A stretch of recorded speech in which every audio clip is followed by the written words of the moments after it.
Les agradezco esta entrevista que hace la Universidad Nacional Autónoma de México. ¿Cuál es la motivación de ese libro? Es una motivación muy sencilla que en buena medida se debe a la iniciativa tomada por la universidad y la Facultad de Economía en el sentido de organizar un grupo que llamamos el Grupo Central, compuesto por unas 15 personas, que trata de examinar a fondo por qué la economía mexicana no crece. Y nos encontramos, pese a que se dice que México está sobrediagnosticado, con una serie de diagnósticos distorsionados, incompletos, inmaduros, que no conducen a una política económica adecuada. Por ejemplo, en México se dice que se cobran muchos impuestos, que el 10% de la población de más altos ingresos aporta mucho, aporta 38% de la recaudación tributaria. Pero eso es muy poco. Si uno toma en cuenta que ese 10% de la población se lleva más del 40% del ingreso de todos los mexicanos. Esto es, visto de otra manera, un efecto de la altísima concentración del dinero y de los mecanismos de defensa de quienes tienen más recursos para eludir o disminuir su carga tributaria. Este es un problema central. México tiene una tasa de inversión muy reducida, no más allá del 18-20% del producto.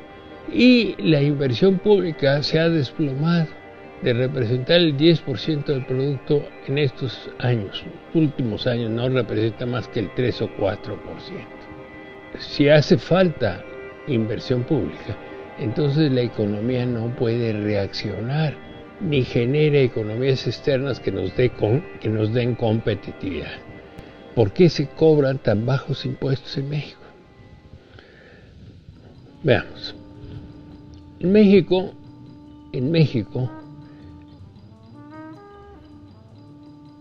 teníamos hace tiempo, a finales de los años 70, un impuesto sobre la renta progresivo que hacía pagar más a quienes más tenían, y que esto es sano, porque en materia impositiva hay lo que se llama equidad vertical. Los que más ganan deben pagar más, no menos. Y tiene que haber también equidad horizontal. En el mismo nivel de ingreso todos deben pagar aproximadamente lo mismo. Y en México se nos olvidó la equidad vertical. O sea que en México los que más ganan no son los que más tributan. Casi podríamos decir es a la inversa. Pero ¿qué ocurre después? Viene la reacción de las modas económicas que se imponen en el mundo.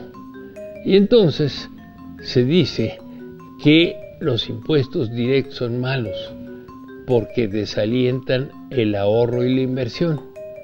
Falso, porque el mundo ha vivido casi siempre con impuestos directos.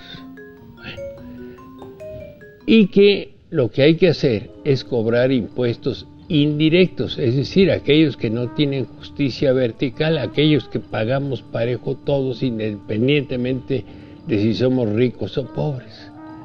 Y entonces habría que cobrar más impuestos indirectos, y por eso se sube la tasa del impuesto sobre el valor agregado y se reducen terriblemente las tasas de la imposición directa. El impuesto sobre la renta de un 50-60% en la tasa máxima se baja al 28%. El impuesto a las empresas se baja del 40 al 28%.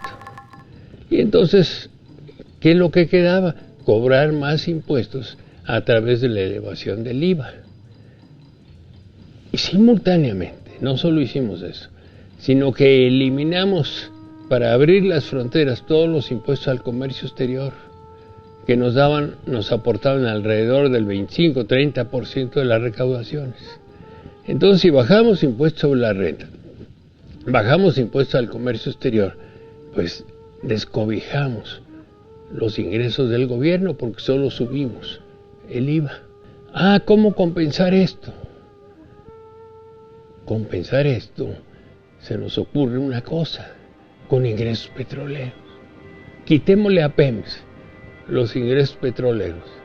Quitémosle a Pemex los ingresos petroleros para poder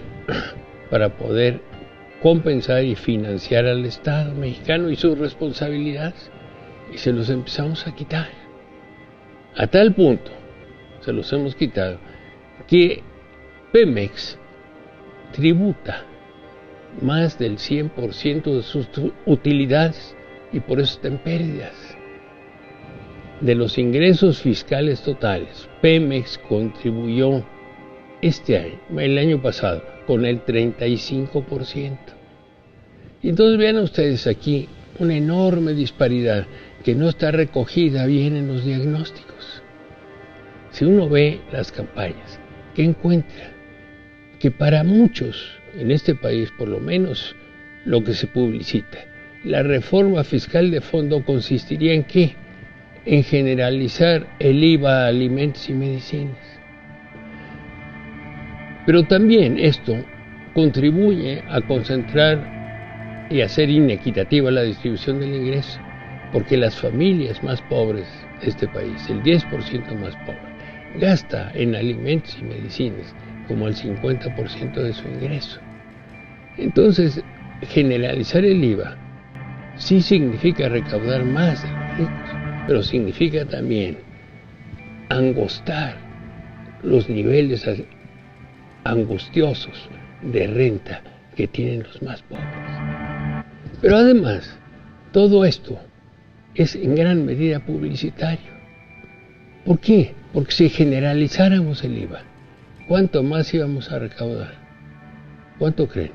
El 1% del ingreso. Aumentarían las recaudaciones en 1% del producto. Y la tributación en México es apenas 10% del producto. México, con esta carga impositiva tan baja, no puede hacer cosas, no puede fomentar el mercado interno, no puede generalizar el acceso universal de las personas a los servicios básicos como los de salud y educación. No puede invertir para generar competitividad y economías externas a los negocios productivos mexicanos.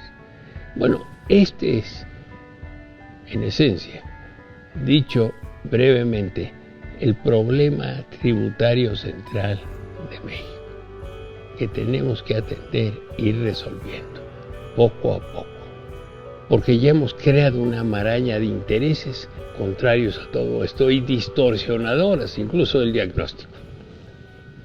Yo creo que los estudiantes de economía de la Facultad de Economía y en general todos los ciudadanos mexicanos debemos tratar de entender mejor la índole de nuestros problemas, aprender a resolverlos sin tantos prejuicios, sin tanta presión de intereses creados.